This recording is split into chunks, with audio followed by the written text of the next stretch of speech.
Без изненадување се одбележа 22-то коло на првата ракометна лига, каде фаворитите стигна до бодовите. Ракометарите на Текстилицу го дочти беа убедливо поразени во Богданци од фаворитот Младост со резултат од 36-19.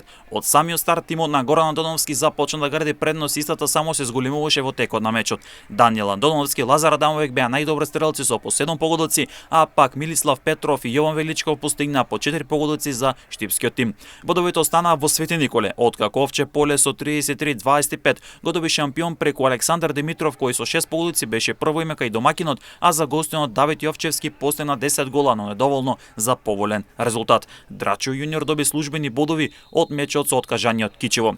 Скопското дерби му припадна на тимот на Македонија Ѓорче Петров, кој со 29-26 го доби Аеродром. Неизвесен меч со често минување на резултатот со среќен крај за лавовите. Мартин Бучуковски беше прво име кај победникот со 9 гола, толку имаше и Бојан Божиновски во таборот на поразените. Лидерот Мултиесенс воопшто не се намачи за да ги освои бодовите во мечот со Јехона, откако тимот од Автокоманда со 44-27 го доби гостинот од Гостивар. Јулија Матевски со 11 реализации го водеше Мултиесенс до уште една голема победа, кај Јехона очекувано прв стрелец беше Ади Салио со 7 гола.